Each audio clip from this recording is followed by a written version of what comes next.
Thank you, Julian, and thank you for having me here.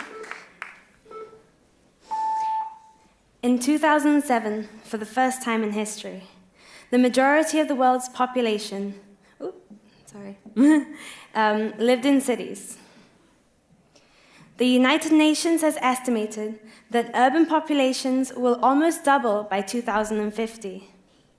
The world's cities already consume between 60 and 80% of energy production worldwide and account for approximately 2/3 of global carbon dioxide emissions. We are currently nearing our peak energy consumption, and buildings alone account for 40% of energy consumption and 1/3 of the carbon dioxide emissions of the world. Something needs to change. The first time I'd ever witnessed this extreme overpopulation and density was here in Myanmar, 2017. This picture shows one of the 3 townships I've worked with. I've been privileged with a unique opportunity to work in several places around the world as an architect consultant for the urban planning, social policy, and crisis management, including in London, Italy, Myanmar, and now here in Gibraltar. My experiences from all of these lead me to ask the questions, why am I here? What is my purpose? And instead of imposing my own views, I ask, what can I learn from local people? The people of Myanmar taught me a great deal. On the one hand, they reminded me that anything is possible if you put your mind to it.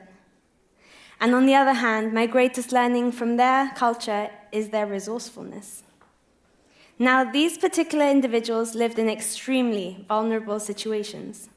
One fire, and their whole village would be demolished. One storm, and their homes and livelihoods destroyed, needing to be rebuilt and re-established from absolutely nothing, with no money, no material, only land that was often not their legal right. Some were able to pull enough savings together over time to invest in solar panels, and many spent their time recycling goods. What is interesting about this photo here is this tool right here, a single bamboo stick with a metal sheet tied to the end. Each house has one of these tools as a fire control mechanism. They would use it to collapse their house, to buy more time for the community to help put the fire out. Their economy, their social care, their environmental care will all be a responsibility of the whole community. And each person, regardless of age, had a role to play. Many individuals and families work themselves up from nothing every day. With this heightened awareness of their resourcefulness and community culture, I couldn't help but feel more of these attributes need to be practiced, not only in the realms of poverty, but infused into all segments of society and into all contexts. Coming back home to my family and partner, I had no job, no house, and at that moment, I realized I had a lot of power. Materially, I didn't hold anything, so I had the potential to achieve anything. I decided that I would work towards something that's purposeful. Now, I'm working in various collaborations on all levels, from global to local, and as you see, and today I want to speak to you about a company we founded called Planning Vision, an independent town planning and advisory service. So what just happened? Well, having met my business partner, Joanna, in 2016, and after a 4-hour-long coffee session, I answered her question, would you work with me to reinforce town planning and heritage in Gibraltar? My answer, absolutely. So that's what we've started to do. I've started this because, as an architect and urban planner, I have realized we focus so much on the building itself that resources are not fully utilized, practicality is often compromised, and we tend to forget the reasons why and for whom we build, and therefore what lies beyond the building itself. It is time to rethink our approach to the built environment and how we plan cities. Town planning is a necessary element. Currently, there are no private agencies dedicated solely to town planning in Gibraltar, so we opened one. and an advisory service where anyone can come for assistance and comprehensive advice from private individuals, concerned residents, community groups to individual property developers alike. Currently, the development process tends to serve few stakeholders. I would like to envision all professions which constitute the urban development cycle to aim together consciously to serve all stakeholders, including the environment. But what does this look like? Sustainability must be a key focus for the different professions. It can be defined as meeting the needs of the present without compromising the ability of future generations to meet their own needs. They all feed into these general categories: the social, the economic, and environmental.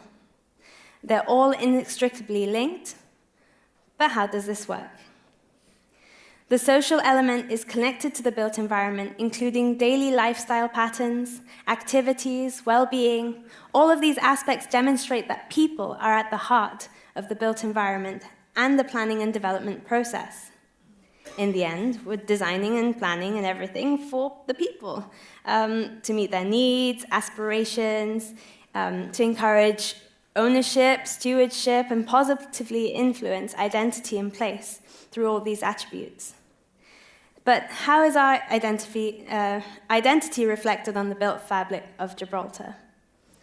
Well, locally, we hold an amalgamation of assets from the variety of communities that have contributed, from the Moorish architecture to the Portuguese tiles to the patio lifestyle where children play, traditional Genoese window shutters, Maltese, Indian, and of course British influences, and so on. As we work towards sustainability, we strive to develop more efficient, greener buildings on a daily basis. But far too often, we ignore the existing buildings that are frequently not used to their full potential. Despite local value and features, they are demolished and new structures built in their place. This links to my second point, our economy, which is influenced by more efficient management of existing resources. This has a significant economic impact. Looking back at Myanmar, the recycling of waste feeds back into the local economy, as the local population receive payments from corporations for whom they recycle. This is a fantastic example of the efficient management of Myanmar's resources. But if I return to the point that buildings are responsible for 40% of the world's energy consumption, and that's huge, and approximately 1/3 of greenhouse gas emissions, well, it brings us to our third aspect, the environment. Returning to the better management and utilization of our natural resources is equally crucial. I say returning because up until a few hundred years ago, we weren't using the current limiting forms of energy that we are today. And moreover, demolishing buildings not only costs more, they negatively impact our environment due to the energy required to demolish the current structure, dispose of the waste, ship the materials, and build a new structure entirely, as opposed to rehabilitation and reuse of existing structures. Reuse does not come without its challenges, though, and adopting the buildings to suit modern needs and requirements can be controversial. A good example of this in practice locally is the recently developed University of Gibraltar, a former defense barracks which once housed St. Christopher's School. The university contributes towards three different aspects of Gibraltar's economy, from the education economy to the heritage, the community life, local culture, and so on. So I'd like to bring into the consideration the other non-monetary aspects of economies and that we contribute towards with our own individual choices. As has been demonstrated up to this point, urban planning is significantly more complex, and it seems to be frequently reduced to submitting planning applications, and this is another reason why we started Planning Vision. This spectrum of research to development encompasses planning, what planning entails. This reaches across other disciplines. For example, public policies are key to how the city works and its development over time. Our approach follows 6 simple steps. We analyze the situation, create a common vision, set up a strategy that is representative and sensitive, plan and amend and amend and amend until satisfactory results are achieved. But an urban planner's involvement does not always end there. Planning tends to span out to the building phase of the development and its realization, be it through the requirements of meeting planning conditions or the requirement to liaise with the public before and throughout the development process.